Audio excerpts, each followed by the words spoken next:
Welcome to WEBN General News. I'm Daniel Lipoff. And I'm Pranati Kodamraju. Let's get into tonight's stories. Earlier today, the Supreme Court rejected an appeal by former Kentucky County Clerk Kim Davis, who looked to overturn the ruling that legalized same-sex marriage in 2015.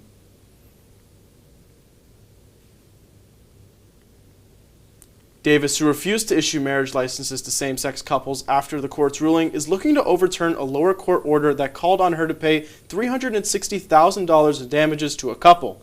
Davis said the reason she could not follow the 2015 ruling was due to her faith.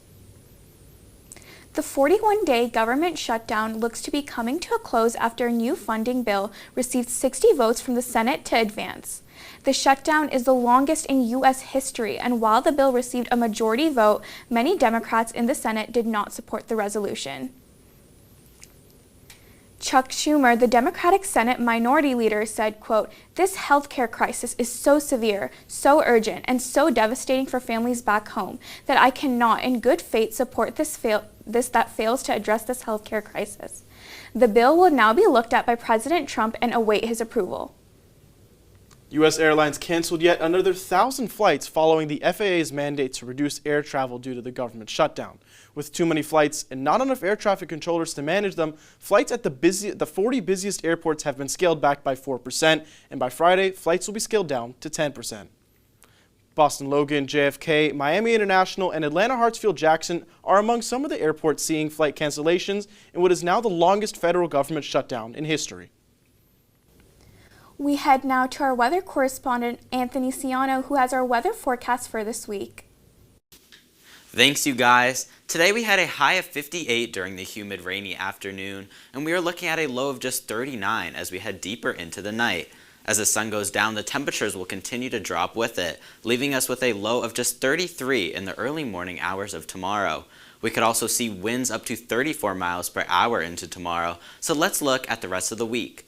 The warmest day of the week besides today will be Thursday. However, don't let it fool you, as the highest temperature is just 49. While that chilly 49 seems low, it is the highest temperature of the week. The lowest temp of the week will be tomorrow and Friday's morning low of 33 degrees. Now the sun will be out for most of the next couple of days, with the exception of Wednesday giving us cloudy skies overhead. Heading into the weekend, we are looking at sunny yet chilly days, starting with Friday giving us a clear sky.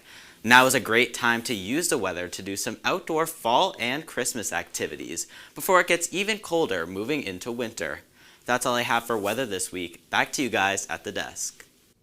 When we come back, we hear more about how Mayor Michelle Wu is getting Boston's Christmas tree. And learn more about a loose dog in Ted Williams Tunnel. Stay with us.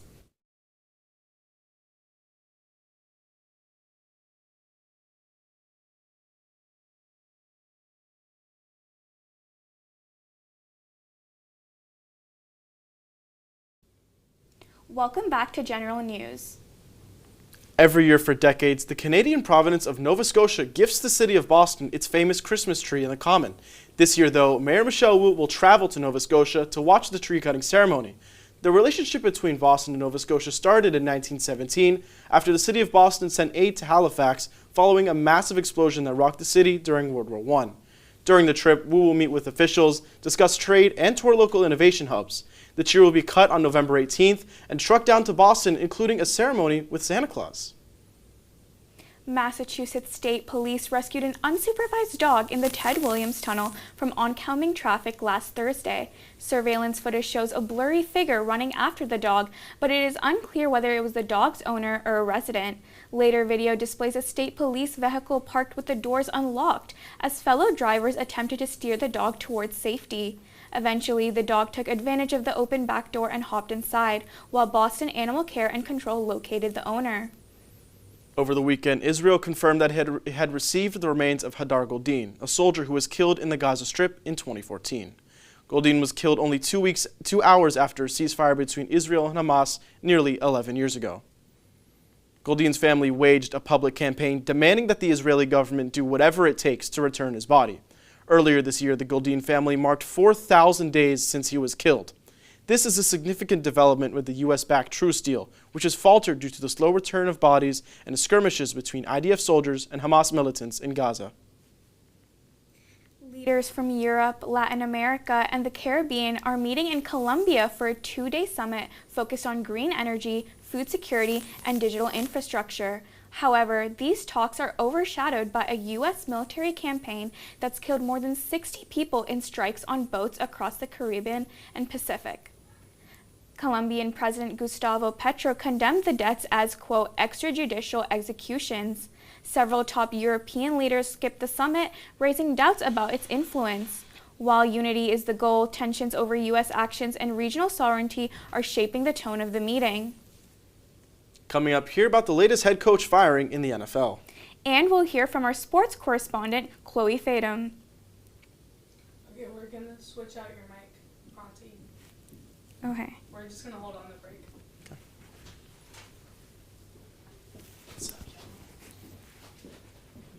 You mind passing me like the mic? Oh, actually, stay seated because I don't want you to like. Oh, okay. Yeah, I don't want it to mess up the.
They're both ready.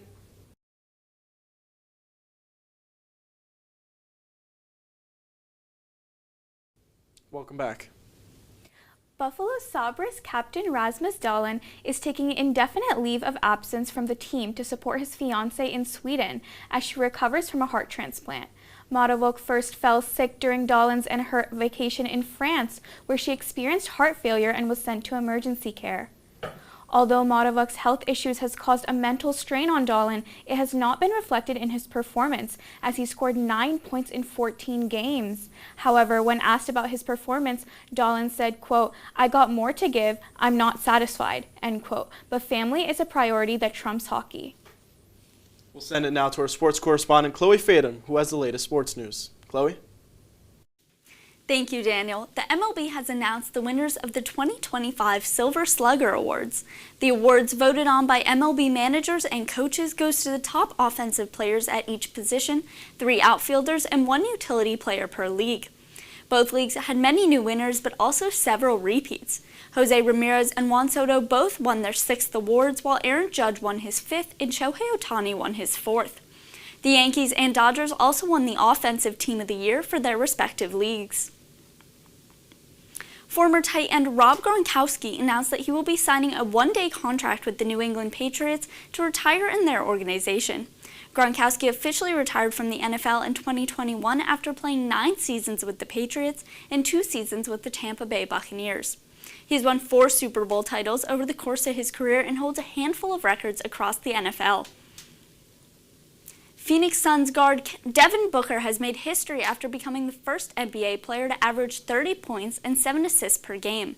Booker has been shooting at least 50% from the field, 40% from downtown, and 85% from the free throw line throughout his first 9 games of the season.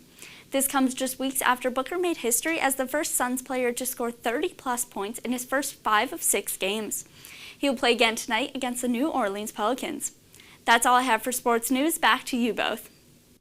Some news from the NFL now. The New York Giants have parted way with head coach Brian Daboll, the team announced earlier today.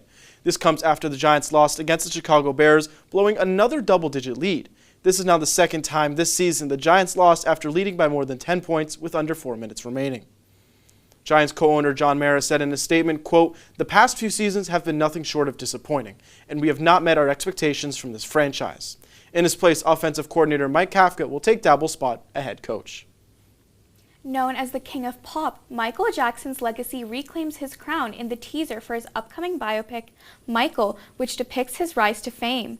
Played by his nephew Jafar Jackson, Michael plans to showcase Jackson's iconic movements, including the moonwalk and Thriller music video.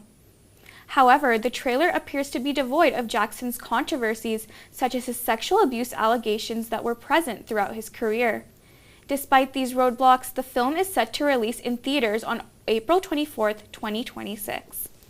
With more entertainment news, we head now to our correspondent Olivia Quiles, who has the latest. Olivia? Thank you, guys. Last Friday, nominees were released for the 2026 Grammy Awards show. At the top of that list is American rapper and songwriter Kendrick Lamar, who is up for 9 trophies at the ceremony hosted in February. A couple of his nominations include Record Song and Album of the Year. He is also up for Pop Duo and Group Performance, Melodic Rap Performance, and Rap and Song Album. There are also several first-time nominees this year, including Tate McRae, Zara Larsson, Pink Pantheress, and Timothée Chalamet. The Upside Down is getting animated. Critically acclaimed thriller series Stranger Things is pursuing a spin-off show, Tales from '85. This is a new animated series that focuses on seasons 2 and 3 of the show. The series will feature new cast voicings based off the iconic Stranger Things crew. The series is expected to release on Netflix in 2026, shortly after the final season of the show airs this December. Kim Kardashian is pursuing a career in law. The reality TV star and entrepreneur posted to Instagram sharing her bar results, saying she was, quote, "so close to passing." These results came less than a week after she unveiled her new role as a lawyer on the critically acclaimed TV show All's Fair. The show is currently receiving lots of backlash, however, Kim has not paid attention to the negative feedback. Back in 2019, Kim expressed her interest in practicing law, a dream she is now sharing with her fans. That's all I have for entertainment news. Back to you both at the desk. Pete Davidson made his return to Saturday Night Live this weekend, joining Colin Jost during Weekend Update, a satirical news broadcast-style show. Davidson, who was part of the cast from 2014 to 2022, discussed the, quote, money-losing fiasco that is a decommissioned Staten Island ferry they purchased in 2022. Davidson also poked fun at his appearance at the Riyadh Comedy Festival, saying, quote, "In case you're wondering why I had to do a show in Saudi Arabia, we're losing millions in the ferry." La Sagrada Familia in Barcelona has officially become the world's tallest church after its central tower reached 162.91 meters. Surpassing Germany's Minster, designed by Antoni Gaudi, the basilica has been under construction since 1882 and still has work left to reach its ultimate planned height of 172 meters. Nearly 5 million visitors came last year, with tourism fees helping fund the ongoing construction. While the height milestone has now exceeded, finishing the interior, it is expected to take several more years. That's all the news we have for you today. For more general news, make sure to follow us on Instagram at WEBN General News or our website WEBN.TV. See you next time.